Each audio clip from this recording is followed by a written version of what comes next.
দোকান থেকে আমি চুরি করেছি। খলিফা হারুনুর রশিদ চোখের পানি ছেড়ে দিয়েছে।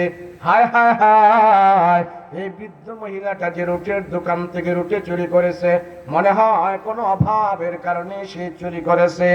এবার হারুনুর রশিদ জিজ্ঞেস করে, মা, আপনি নিজের মুখে নিজে বলেছেন রুটি চুরি করেছেন, কেন আপনি চুরি করেছেন আমি একটু শুনতে চাই, আমাকে আপনি ব্যাখ্যা করে বলেন আপনার কিসের অভাব, কেন আপনি চুরি করেছেন, কারণ কি?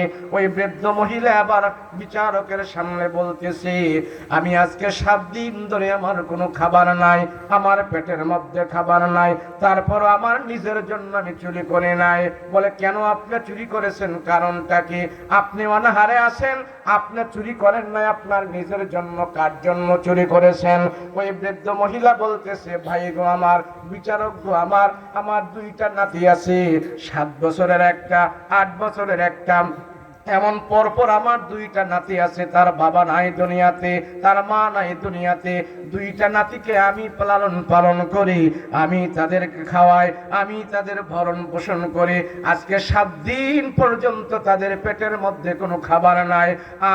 আমি মহিলা মানুষ, আমি তাদের অভিভাবক হয়ে 7 দিন পর্যন্ত তাদের পেটের মধ্যে কোনো খাবার দিতে পারি নাই, তাদের মুখের মধ্যে কোনো খাবার আমি দিতে পারি নাই। সেই জন্য আমি রুটির দোকান থেকে বাধ্য হয়েছে রুটি চুরি করার জন্য। একটা রুটি চুরি করিয়া অর্ধেকটা রুটি আমার এক নাতিকে দিলাম, আর একটা রুটিকে আমি আরেক নাতি, আর অর্ধেকটা আরেক নাতিকে আমি দিলাম। এইভাবে একটা রুটি 2 নাতিকে আমি দিয়া তাদেরকে ঘুম পাড়াইছি। একটা রুটি চুরি করার অপরাধে আজকে আমি আপনার জেলখানার আসামি হয়ে গেছি।